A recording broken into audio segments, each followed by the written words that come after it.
Hi, I'm Steve McNie, and I'm one of the two guys that co-founded the Corktown Ukulele Jam. The technique that I'm going to introduce you to today is called chiming, and it's not a technique that you're not going to hear that term or encounter that term in any other place. It's one that I've sort of come up with, and it represents a technique that is borrowed directly from five-string banjo picking technique. Very much like the banjo, it begins with this. First of all, with any fretted instrument, we number our fingers from the index finger outward to the little finger, to your baby finger, as 1, 2, 3, and 4. So your index finger is your first finger, and your thumb we just call thumb. Chiming begins with anchoring your third and fourth fingers on the table of your ukulele, right in this area. So you're going to touch just with the tips of your third and fourth fingers the table of the instrument, keeping them very rounded and flexible, almost like shock absorbers. And that stabilizes your right hand so that your thumb and first finger can do the picking work. So with those two fingertips in place, with the anchors in place, we're going to begin picking the first string, the A string, the one that's closest to the floor, upward toward your chin like this, in regular intervals, like that. By the way, my left hand is forming a C major chord. It's the chord that everybody first starts with. My assumption is you probably already know this chord. So I'm going to alternate with my thumb like this.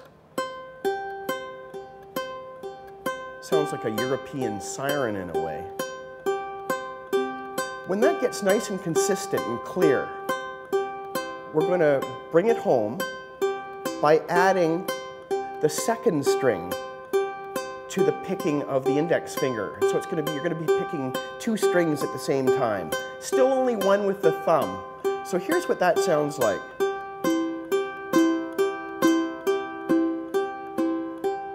And the secret is to keep it mellow.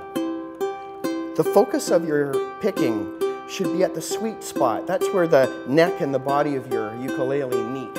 That's where you're going to get the best sound from. Once this is really clear, we can start playing with our left hand a little bit. Listen to this.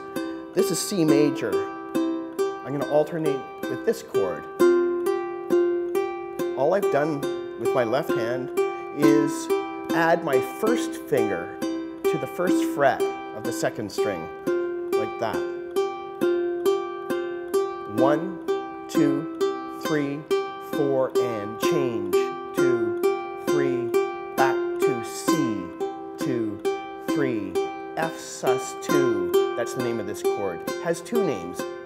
One is F sus2, and that's the one we're going to use today. There it is. The other name is C sus4, and it depends on the context of how the chord's being used, which name we give it. So here's C, F sus2. Isn't it beautiful? Listen to this. You probably know this song. It's called Falling Slowly. It's the theme song to the movie Once. Movie and Broadway show. 2 times through the progression as an introduction. Here comes the second one.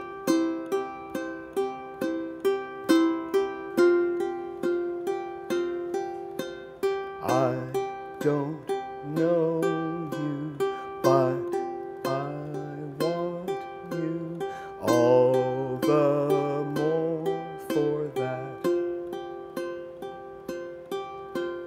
Words fall through me, always fool me, and I can't react.